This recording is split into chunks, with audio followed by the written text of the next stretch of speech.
무엇을 상상하든 그 이상이라는 말이 있습니다. 이 말은 어떤 사람이 예측 가능한 모든 상황을 검토를 했어요. 그래서 어떤 일이 있어도 놀랄 것이 없는 사람이 놀라게 될 때, 그때 무엇을 상상하든 그 이상이라는 말을 씁니다. 오늘 우리가 살펴보고 있는 본문이 무엇을 상상하든 그 이상의 일이 벌어지는 내용입니다. 물론 성령의 역사지요. 베드로가 설교를 하고요, 베드로의 설교를 들은 사람들이 자리를 떠나지 않아요. 사실 이 베드로의 설교를 들었던 대부분의 사람들이 믿지 않는 사람들이었고, 그들 중에는 예수님을 십자가에 못 박으라고 선동할 때 함께 있었던 사람도 있습니다. 그러니 사실 이분들이 예수님의 설교를 듣는 건 상당히 고통스럽고 힘든 거예요. 자기가 예수님을 십자가에 못 박으라고 했는데 그 예수님이 살아나서 주와 그리스도가 되었다는 말을 듣는 것을 행복해할 사람이 누가 있습니까? 스데반이 설교할 때 이 얘기를 들었던 사람이 너무너무 힘들고 고통스럽고 마음이 아파서 어떻게 합니까? 그냥 스데반을 죽여버립니다. 그만큼 마음이 힘들고 아픈 사람들이에요. 그렇다고 하면 베드로가 사실은 설교할 때 대부분의 사람이 떠나가야 되죠. 왜냐하면 듣기 싫은 소리를 하니까. 그리고 소수에 남아있던 사람들이 야, 괜히 들었다가 귀만 버렸다 그러면서 그 자리를 떠나는 것이 정상인데, 그 반대의 일이 일어납니다. 베드로의 설교를 들은 사람들이 자신을 돌아보기 시작하고 베드로에게 용서를 구해요. 불과 조금 전까지만 해도 자신들이 비난하고 조롱했던 사람들 아닙니까? 베드로 보고는 뭐라고 그랬냐면 갈릴리 출신이라 그랬어요. 그게 제가 지난번에 뭐냐면 갈릴리 뱃놈 뭐 그런 얘기거든요. 그렇게 무시했던 사람들에게 뭐라고 하느냐 그러면 우리가 마음이 찔리니까 어떻게 해야 될 것인가 하는 의문사를 그들에게 던집니다. 그리고 그들이 구원받는 사람이 되는데 무려 몇 명이 되느냐 그러면 3,000명이 돼요. 기존 공동체의 25배가 하루에 늘어난 겁니다. 어떻게 이런 일이 가능했을까요? 복음이요. 복음 말고는 설명할 수가 없어요. 복음이 양심이 화인을 맞아가지고 절대로 변하지 않을 것 같은 사람들, 정말 자기 뜻대로 자기 마음대로 살아갈 것 같은 사람들을 바꾸어 새 생명의 주인공이 되게 합니다. 무엇을 상상하든 그 이상의 내용이 오늘 본문에 나오는데, 베드로가 선포한 복음이 한 개인을 어떻게 바꾸어 나가는가, 그리고 하나님 나라 전초기지인 교회를 어떻게 바뀐 사람이 든든하게 세우는가 하는 게 오늘 본문에 나옵니다. 그러니까 그리스도인이 되면 어떤 변화의 과정을 거치는가 하는 거예요. 그리고 그들이 모인 교회가 어떤 힘과 능력을 발휘하는가 하는 겁니다. 먼저 복음이 개인을 변화시키는 과정입니다. 오늘 본문은 5단계 혹은 6단계로 나오는데요. 먼저 복음은 갈대와 같은 사람들의 마음을 붙잡습니다.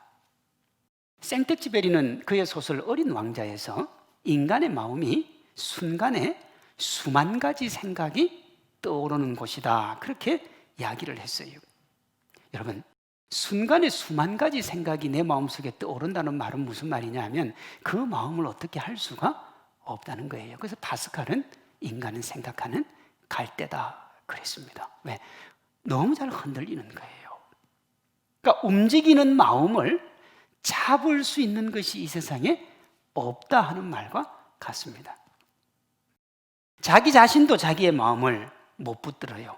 그걸 극명하게 보여주는 게 뭐냐 그러면, 자신감과 고양된 기분으로 기쁨을 마음껏 누리던 사람이 갑자기 기분이 다운되어 가지고 슬픔 가운데 들어가는 조증과 우울증을 극심하게 반복하는 조울증이라고 하는 병이 이걸 잘 보여줍니다. 자기도 자기 마음을 감당을 못하는 거예요.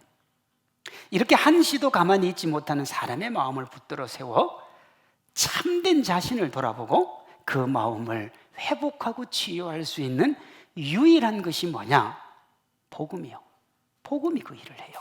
37절에 보면 다락방 공동체를 조롱하고 또 때로는 대단하게 보던 사람들이 자기가 무슨 짓을 했는지도 모르고 있던 그 사람들이 베드로가 선포한 복음을 듣고 마음이 찔렸다, 그렇게 말합니다. 이 마음이 찔렸다, 그러니까 마음이 찔림을 받은 거죠. 이때 사용된 동사가 뭐냐?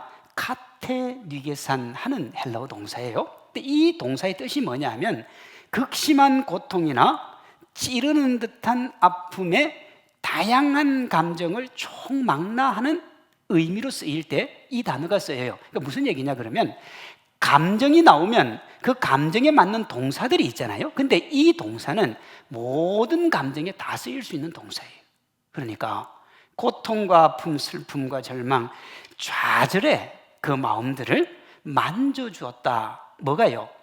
복음이 그렇다는 겁니다. 복음은 우리 안에서 일어나는 그 어떤 마음도, 그 어떤 생각도, 그 어떤 것도 만져줄 수 있다, 이 말이에요.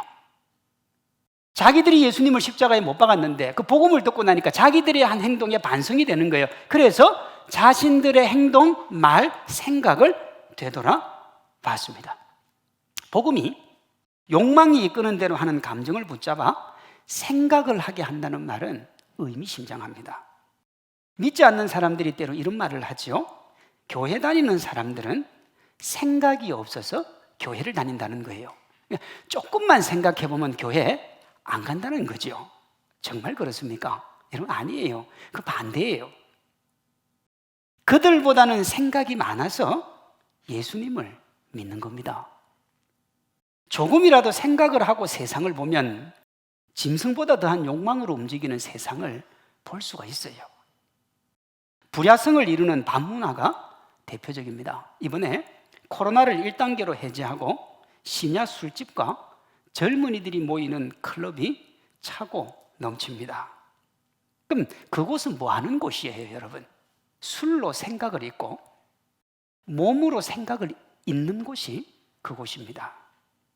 자신을 돌아볼 자리를 욕망으로 채우는 곳이 그런 곳이에요. 내일이면 누구였는지도 기억하지 못할 처음 본 이성이 따라주는 술을 마시며 위로를 얻는 곳이 그곳이고, 처음 본 이성과 춤을 추면서 기쁨을 누리는 곳이 그런 곳입니다. 우리의 관계라고 하는 게 조금씩 다가가면서 깊이 있는 만남을 가지는데 이게요, 세상의 현실이에요. 40절은 우리가 살아가는 이런 세상을 패역한 세대라 그러는데 이걸 삐뚤어진 세대 하는 의미가 됩니다. 물론 윤리적으로 삐뚤어졌고 영적으로 하나님을 벗어나서 하나님의 심판이 된 세대, 그게 패역한 세대입니다. 오늘 본문에서는 그것보다도 훨씬 더 깊은데 예수 그리스도를 십자가에 못 박을 때 못 박으라고 이야기한 그 패역한 세대라는 말이 됩니다. 사람들은 유대 지도자들의 선동과 군중 심리에 휩싸여서 자기도 모르는 사이에 예수님을 십자가에 못 박았습니다. 정말 생각을 깊이 하고 박은 게 아니에요. 주변에 보니까 다 예수님 십자가에 못 박으라고 그러니까 같이 동료가 되어서 그래, 예수님 십자가에 못 박아라, 그렇게 한 거예요. 그리고 주변을 돌아보니까 다 그런 사람이에요. 그래서 자기 행동이 옳은 줄 알았어요. 그러다가 베드로가 선포하는 복음을 들었습니다. 그 복음으로 자기를 되돌아보니까 그때 자기가 너무 감정적이었던 거예요. 그렇게 자기중심적인 모습을 복음이 보게 했고 그런 자신들이 부끄러웠어요. 이게 뭐냐? 복음을 듣고 마음에 찔렸다 하는 말입니다. 사람은 이 찔림이라는 게 있어야 자신을 되돌아봅니다. 우리 성도님들 어떻습니까? 큐티를 하고 성경을 읽고 설교를 들을 때 이 찔림이라는 게 있습니까? 자기중심적인 모습이 보이고 그것이 부끄러워집니까? 근데 그게 말씀입니다. 목사님, 저는 너무 잘 살고 너무 의인이기 때문에 그 정도 말씀으로는 찔리지 않습니다. 누가 만약에 그 소리 하면 그 사람은 그 순간 누가 된 거예요? 하나님이 된 거예요. 말씀 앞에 찔림이 없으면 그 어떤 변화도 기대할 수가 없어요. 말씀의 찔림을 시작으로 변화가 출발하기 때문에 그렇습니다.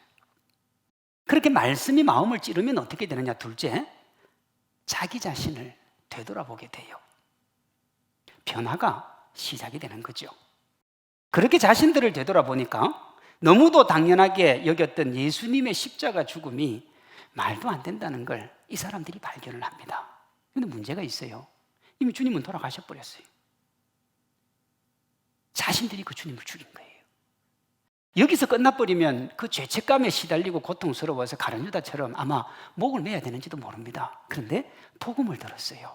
베드로가 뭐라고 그랬느냐 그러면, 너희가 십자가에 못 박은 이 예수를 하나님이 주와 그리스도가 되게 하셨느니라 그랬어요. 온 우주 만물의 주인이 되신 거예요. 여러분, 기회가 생겼잖아요. 회복의 가능성이 생겼잖아요. 그래서 뱉은 말이 뭐냐 그러면 37절에 나오는 우리가 어찌할꼬. 이 물음은 정말로 구제불능인 자기 자신을 보고 외치는 외침입니다. 도대체 답이 없는 자신을 본 거예요.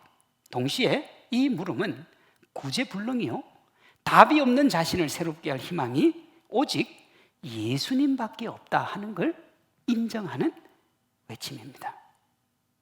하나님이 우리에게 원하시는 것이 뭐냐 그러면 자기 포기입니다. 하나님, 나는 아무것도 할 수 없어요. 나는 소망 없는 인생이에요. 그걸 고백하기를 원하세요. 이 사람들이 본래는 자기가 대단한 줄 알았어요. 그래서 누굴 무시했어요? 베드로 무시했잖아요. 다락방 공동체를 무시했잖아요. 그런데요, 하나님의 은혜 가운데 들어가 보니까 자기가 더 형편없는 사람인 거예요. 자기가 더 부족한 사람인 거예요. 전에는 자기가 대단하다고 생각했는데 복음으로 보니까 자기가 대단한 게 하나도 없는 거예요. 전에는 예수님이 선동꾼인 줄 알았는데 복음으로 보니까 그분이 온 우주 만물의 주인이세요. 그분은 충분히 그 얘기를 하고도 남는 분이, 이렇게 복음으로 마음의 찔림을 받고 어떻게 해야 하는지를 묻는 물음은 예수님이 아니고는 헤어나올 수 없는 곤경에 빠진 사람이 유일하게 그 길을 헤쳐나갈 수 있는 통로가 되는 거예요.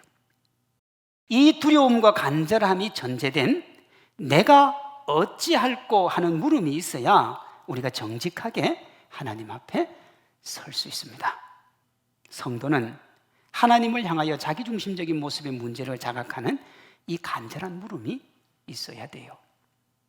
이 물음이 우리를 어디로 이끌어가느냐 그러면 회개하게 만듭니다. 회개가 뭔가? 자신의 만족과 욕망을 추구하는 마음을 하나님 앞에 내려놓는 게 회개예요. 38절에 나오는 회개를 의미하는 헬라어 메타노에사테가 뭐냐? 마음을 완전히 바꾸는 겁니다. 여러분들이 가장 많이 들었던 말은 뭐냐면 화살이 관역을 마치다, 그 얘기예요. 근데 이 말보다 더 우리 마음에 와닿는 말씀이 뭐냐 그러면 인생의 방향을 바꾸는 거예요. 그 인생의 방향을 바꾸는 출발점은 뭐냐 그러면 나는 죄인입니다 하는 거예요. 신을 죽음으로 몰아넣은 니체와 그를 따라가는 수많은 사람들은 신이 부재한 자리를 인간으로 채우기 위해서 인간의 선한 의지와 노력을 강조했습니다. 인간이 하면 된다는 거예요. 노력하면 돼요. 달려가면 된다는 겁니다. 이런 인간에 대한 긍정적인 태도가 우리 사회와 삶에 가득합니다. 그래서 우리는 사람에 대한 신뢰를 내려놓기가 쉽지 않아요. 세상 사람들은 자기가 원하는 스승이나 이런 사람들에 대한 신뢰가 가득하고요. 교회도 보면 적지 않은 사람들이 자기 교회 담임 목사를 엄청나게 신뢰합니다. 신뢰하는 건 좋아요. 그러나 여러분, 그 목사도 믿을 수 없는 존재인 것은 똑같아요. 그건 저도 그렇고 모든 사람이 다 그렇습니다. 단지 여러분, 목사가 평신도하고 조금 다른 것은 목사는 어쩔 수 없이라도 성경을 봐야 되니까 하나님께 좀 더 다가갈 수 있는 기회가 있고, 다가가면 성령께서 일반 성도보다는 더 만져줄 수 있는 기회가 많다는 차원에서 목사가 좀 거룩할 수는 있어도 다 똑같은 겁니다. 성경은 인간을 있는 그대로 봅니다. 회의적이에요. 로마서 13장입니다. 의인은 없나니 하나도 없으며 다 치우쳐 함께 무익하게 되고 선을 행하는 자는 없나니 하나도 없도다 믿으시기 바랍니다. 사람은요, 선을 행할 의지가 있어도 그 선대로 나아가지 않습니다. 사도 바울은 그것을 로마서 7장에서 이렇게 고백했어요. 내가 원하는 바 선은 행하지 아니하고 도리어 원하지 아니하는 바 악을 행하는도다. 선을 행하기를 원했어요. 사도 바울만큼 의지가 강한 사람이 없어요. 그 사람이 선을 행하고 싶었어요. 그런데 나중에 되돌아보니까 자기가 선을 행한 게 아니고 악을 행한 거예요. 이건 지나친 억측입니까? 그렇지 않습니다. 우리 삶이 그렇고 또 파괴, 착취, 전쟁으로 점철된 역사를 통해서도 우리 그거 알 수 있습니다. 여러분, 인류 역사가 뭡니까? 여러분, 뺏고 빼앗기는 게 인류 역사입니다. 그거 안 했으면 전쟁할 일 없지요. 다 그게 역사예요. 산길을 걷는데 뒤에 호랑이와 사람이 따라오면 누가 더 무섭습니까? 누가 더 무서워요? 인터넷에서의 정답은 사람이 더 무섭다입니다. 사실은 호랑이가 더 무섭죠. 근데 호랑이는 왜 안 무서우냐? 호랑이는 나를 잡아먹든지 그냥 가든지 둘 중 하나를 할 거예요. 근데 사람은요, 나에게 따뜻하게 다가와서 내 것을 빼앗아갈 수도 있고요, 정말 산적처럼 생겼는데 나와서 자상하게 할 수도 있어요. 그 사람을 알 수 없기 때문에 그렇습니다. 이 땅을 살아가는 그 누구를 믿을 수 있겠습니까, 여러분? 주님의 복음을 받아들이고 회개하고 성령님에게 붙들려 살아가는 사람, 그나마 그 사람을 신뢰할 수 있는 겁니다. 그렇게 나아가려면 반드시 뭐가 선행되어야 되냐 그러면 회개라는 게 선행이 돼야 돼요. 복음을 듣고 그 복음의 찔림을 받아 자신을 돌아보며 예수님에게 도움을 요청하는 것이 선행되어야 한다, 이 말입니다. 자신의 죄인됨에 대한 철저한 인식 없이 교회만 왔다 갔다 하면 예수님을 믿는 본질인 죄사함으로 나아갈 수가 없어요. 우리가 주님에게 회개하면 어떻게 되느냐? 주님이 우리에게 죄사함을 주십니다. 우리가 예수님을 믿는 궁극적인 이유는 뭐냐? 죄로 인한 죽음의 노예적 삶을 이기기 위함입니다. 우리가 예수님을 믿으면서 자녀가 잘 될 수 있고요, 내 명예가 높아갈 수도 있고요, 세상에서 우리가 원하는 것을 얻을 수도 있습니다. 육체의 병마나 아픔 속에서 치유와 회복을 얻을 수도 있습니다만은 그 모든 건 전부 부차적인 거고요. 참으로 우리가 예수님을 믿으면서 예수님 안에서 얻고자 하는 게 뭐냐 그러면 영원한 생명이에요. 38절입니다. 예수 그리스도의 이름으로 세례를 받고 뭐 하라고요? 죄사함을 받으라고요. 이것은 2장 21절에 나오는 누구든지 주의 이름을 부르는 자는 구원을 얻는다 하는 말과 똑같아요. 동시에 예수님이 유일한 구원자다, 그 말입니다. 사도행전 4장에 이렇게 말합니다. 다른 이로서는 구원을 받을 수 없나니 천하 사람 중에 구원받을 다른 이름을 우리에게 주신 일이 없다 그랬어요. 예수님만이 우리의 유일한 구원자가 되시는 거예요. 그 구원자 되시는 주님이 우리가 구원받은 백성임을 겉으로 드러내주는 게 뭐냐? 그게 세례예요. 베드로전서 3장이요. 물론 예수 그리스도께서 부활하심으로 말미암아 이제 너희를 구원하는 편이 곧 세례라 그랬습니다. 이 세상에서 자신의 유익과 만족을 위한 삶을 뒤로하고 하나님의 영광과 기쁨을 위해 사는 신분의 변화가 죄사함입니다. 바울은 이것을 이렇게 말했어요. 내가 그리스도와 함께 십자가에 못 박혔나니 그런즉 이제는 내가 사는 것이 아니오 오직 내 안에 그리스도께서 사시는 것이라.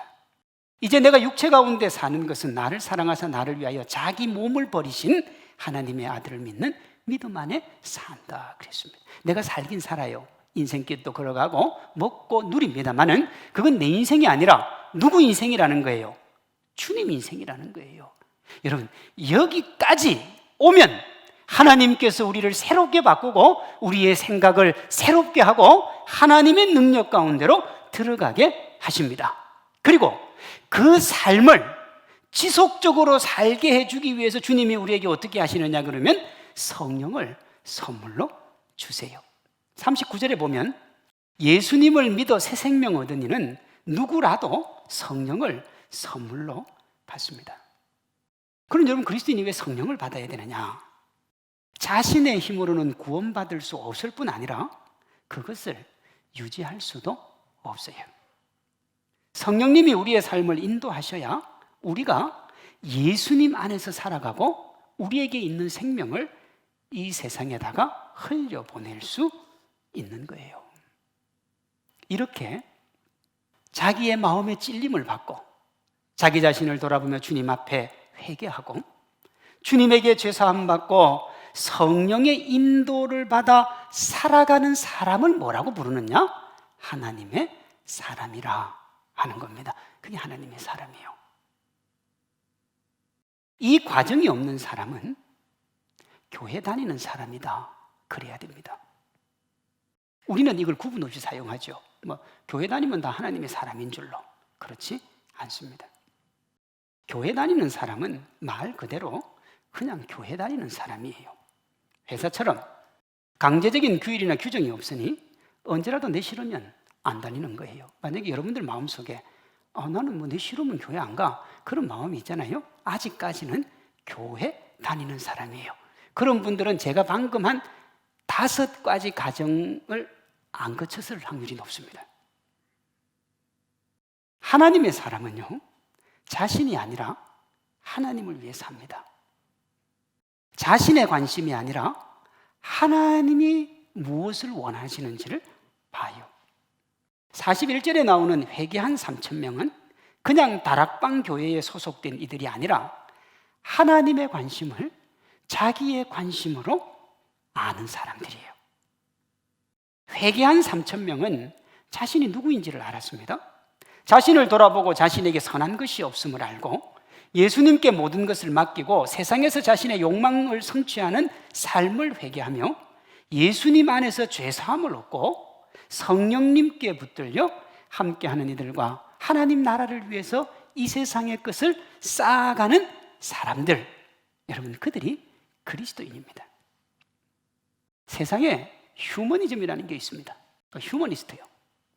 사랑과 자비를 말하고 선함을 말하고 평화를 얘기합니다.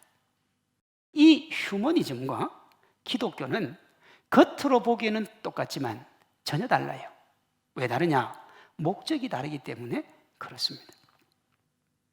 삶의 주인이 예수님인 사람이 그리스도인입니다. 자신의 삶을 하나님께 드린 사람이 그리스도인입니다. 예수님을 통해서, 교회를 통해서 무슨 이익을 얻을 수 있을까가 아니라 하나님께 영광이 되는 길이 무엇이고 어떻게 하면 교회에 유익을 끼칠 수 있을까를 고민하는 사람들이 그리스도인입니다. 자신의 유익에 따라 이랬다 저랬다 하는 무리가 아니라 하나님께 자신의 전부를 던진 제자가 그리스도인입니다. 이것이 마음을 완전히 바꾼다는 회개의 의미고, 그로 말미암아 죄사함을 얻고 성령님께 붙들려서 새 생명의 주인공으로 살아가는 사람이 크리스천의 참다운 정체성입니다. 다락방 공동체에 더해진 3,000명이 그런 사람들이에요. 세상에 있던 사람 3,000명이 교회 구성원이 된 게 아닙니다, 여러분. 이들 3,000명이 만약에 하나님의 뜻대로 살겠다는 변화 없이 세상의 사고방식을 그대로 가지고 다락방 공동체에 합류를 했다면 신약교회는 좌초가 됐을 겁니다. 120명에 3,000명이 더해졌잖아요. 그러니 여러분, 누가 교회를 좌지우지하겠어요? 기존은 120명밖에 안 되는데요. 들어온 사람이 3,000명인데요. 투표를 해도 3,000명이 이기고요. 뭘 해도 3,000명이 이기게 돼 있어요. 그러면 교회는 제대로 못 가게 돼 있어요. 그런데 다락방 교회는 그렇게 되지 않았어요. 3,000명이 더해졌음에도 불구하고 하나님 나라 확장을 위해 자신의 전부를 건 예수님의 증인된 공동체의 정체성은 변화가 없었습니다. 왜냐? 하나님 안에서 하나님 사랑, 하나님 은혜, 하나님 나라를 위해 달려가는 사람으로 그들이 완전히 바뀌었기 때문에 그렇습니다. 42절은 그것을 이렇게 말합니다. 그들이 사도의 가르침을 받아 서로 교제하고 떡을 떼며 오로지 뭐에 힘썼는다고요? 기도에 힘을 썼다 그랬습니다. 성령님은 지금도 죄를 자복하고 하나님께 자신을 온전히 드리는 이들을 통해서 하나님의 놀라운 일을 하기를 원하십니다. 하나님의 관심을 자신의 삶에 채웠던 회개한 3,000명처럼 우리 모두가 하나님의 마음을 헤아리는 3,000명이 되어서 성령님께서 마음껏 역사하시는 기쁨의 주인공이 되고 매력적인 믿음의 사람들 되시기를 주님의 이름으로 축원합니다. 다음으로 복음으로 변화된 다락방 교회의 모습이요. 여러분 3,000명이 변해서 이제 하나님의 교회가 든든하게 섰잖아요. 그러면 하나님의 교회는 세상에 어떤 모습으로 나아가고 비춰지는가 하는 겁니다. 여러분 복음을 선포했던 베드로나 다락방 공동체에 속했던 120명 누구도 3,000명이 회개할 것을 예상하지는 못했을 거예요. 핍박을 받았죠? 조롱을 받았습니다. 그래서 상황이나 여건을 돌아보면 복음을 전하는 게 무모했어요. 그런데도 그들이 복음을 전했습니다. 누가? 성령님께서 그들을 붙들어 주셨기 때문에 그렇습니다. 그들이 복음을 전할 때요, 부흥, 성장은 생각하지도 않았습니다. 주님이 복음을 전하라고 했으니까 복음을 전한 거예요. 제가 전에 교회 있을 때 가을 되면 전도 축제도 하고 그렇게 하잖아요. 그러면 꼭 물어보는 사람이 있어요. 목사님, 꼭 이렇게까지 해야 됩니까? 우리 교회가 이 정도면 됐지 꼭 복음을 전해서 교회를 더 키워야 되겠습니까? 그분은 어떻게 생각하느냐 그러면 복음 선포를 부흥과 성장과 연결을 시킨 사람이에요. 여러분 그런 생각이 우리 참 많습니다. 왜냐하면 70년대 80년대 성장주의 시대를 우리가 살아오면서 머릿속에 그게 박힌 거예요. 자, 초대교회를 보십시오. 그들이 하나님이 복음을 전하라고 했기 때문에 선포한 거지 다른 이유가 없어요. 하나님께서 복음을 선포해야 그리스도인이라 그랬으니까 오직 성령이 너희에게 임하시면 너희가 권능받고 예루살렘 사마리아 땅끝까지 내 증인된다고 했으니까 주의 성령을 받고 복음을 전한 거예요. 복음은요, 그리스도인은 때를 얻든지 못 얻든지 당연히 선포해야 하는 거예요. 3,000명이 이것저것 따지지 않고 복음을 전했는데 3,000명이 돌아오는 놀라운 일이 벌어졌어요. 정확히 120명의 25배입니다. 제가 우리 교회로 계산을 해보니까 지금 우리 교회의 25배면요, 우리 교회가 하루아침에 부산에서 가장 큰 교회가 되는 거예요. 우리 교회가 다음 주에 부산에서 제일 큰 교회가 되면 어떻게 되는 줄 압니까? 이 지역 반경 1km 안에 교통이 마비가 돼요. 그리고 예배당에 들어오기 위해서 줄을 몇백 미터 줄을 서야 돼요. 그게 초대교회에 복음을 전한 이 교회에 일어났던 사건입니다. 우리가 이번 주에 나가서 복음을 전하면 다음 주일 다락방 교회가 경험했던 놀라운 일이 이루어질 것을 믿으십니까? 그때 오순절 역사하셨던 그 성령이 지금도 계시고요, 지금도 충분히 그 성령은 우리와 함께 역사하시는 성령님이에요. 제가 이 설교를 준비하면서 한편으로는 성령의 역사에 가슴이 벅차올랐습니다. 하나님이 하시면 못할 게 하나도 없구나. 지금까지 우리가 하나님을 엄청나게 제한하고 살았구나. 그렇죠? 여러분 자신 되돌아보세요. 얼마나 하나님 제한하고 사는지 몰라요. 내가 볼 때는 안 돼. 그럼 끝이에요. 하나님이 하든지 말든지 아무 상관없어요. 그렇죠? 내가 볼 때 내 형편이 이렇고 내 삶이 이러니까 여기서 끝이야. 그럼 끝이에요. 하나님이 도와주든 안 도와주든 아무 상관이 없어요. 왜? 우리가 다 판단하고 결정을 해버리는 거예요. 그래서 어떻게 되느냐? 성령님이 역사하는 교회가 힘이 없는 거예요. 세상 사람들이 볼 때 참 우스운 거예요. 여러분, 이 놀라운 능력과 역사가 있는 하나님이 계신데 우리가 안 믿으니까 보세요. 그때 성령님이 오늘 성령님이고요, 그때 상황보다 지금 상황이 훨씬 나아요. 그런데 역사는 안 일어나요. 차이는 뭐냐? 그 120명과 우리의 차이예요. 문제는 누구에게 있는 겁니까? 우리에게 있는 거예요. 우리 믿음이 문제가 있어요. 여러분 이것저것 다 따지면 아무것도 못합니다. 그러나 순수한 마음으로 진실하고 정직하게 복음 앞에 서면 하나님께서 새로운 변화를 이루어 주실 줄로 믿습니다. 우리가 무엇을 상상하든지 그 이상의 일이 일어나게 해 주실 줄로 믿습니다. 아까도 얘기했습니다만 베드로와 120명의 다락방 교회는 우리보다 상황이 더 안 좋았습니다. 이제 막 시작하는 교회였고 예수님이 유대인 지도자들의 손에 죽었는데 그 유대 지도자들은요, 예수님 죽이고 난 다음에 그 패기가 하늘을 찔렀습니다. 3장에 유대 지도자들이 걷지 못하는 일을 일으킨 베드로를 많은 사람들 앞에 죄인처럼 세워놓고 뭐라고 하느냐, 너희가 다시 복음을 전하면 너희들 우리가 너희 스승처럼 죽여버리겠다, 그렇게 겁을 줍니다. 그 앞에서 베드로와 요한이 이렇게 해요. 사도행전 4장이요. 베드로와 요한이 대답하여 이르되 하나님 앞에서 너희 말을 듣는 것이 하나님의 말씀 듣는 것보다 옳은가 판단하라. 우리는 보고 들은 것을 말하지 아니할 수 없다 그랬어요. 질문을 했어요. 자, 너희 판단이 맞는지 내 판단이 맞는지 너희들 한번 판단을 해봐라. 너희 판단이 맞다면 내가 너희 말을 들을 거다 그랬습니까? 아니요. 내가 맞아요. 내가 맞는데 혹여 너희가 판단을 잘못해가지고 너희가 맞다고 그래도 나는 목숨 걸고 주의 복음 전해야 되겠다는 거예요. 그것이 복음이 선포가 되든 영혼이 확장이 되든 그건 내 문제 아니라는 거예요. 나는 복음만 선포하면 되는 거예요. 그 다음은 주님이 알아서 하신다는 거예요. 여러분, 이 말을 듣고 관리들이 어떻게 했느냐? 아무것도 못해요. 놓아줘요. 놓아줍니다. 교회가 그리스도인이 당당해야 됩니다. 여러분, 담대해야 됩니다.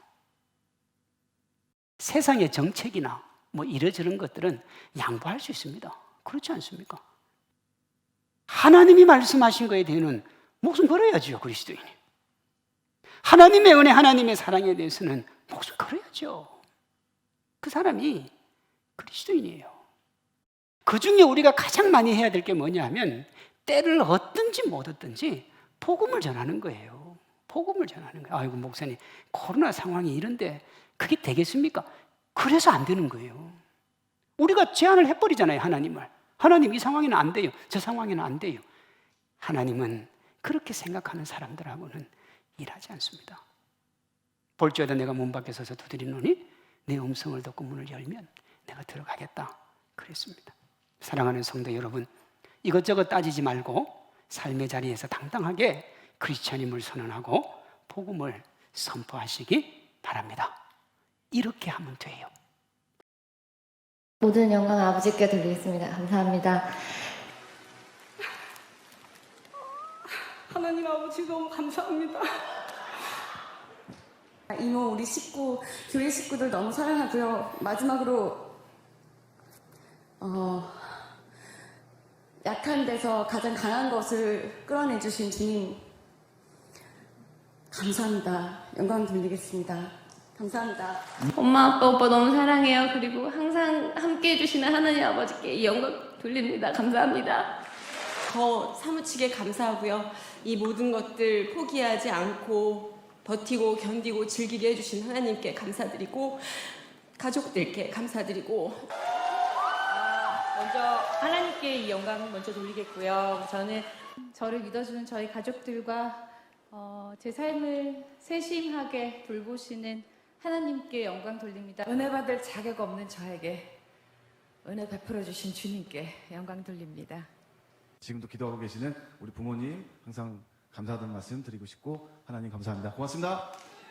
끝까지 누가 뭐래도 나는 나를 포기하지 않게 기둥이 되주신 하나님께 너무 감사드리고요.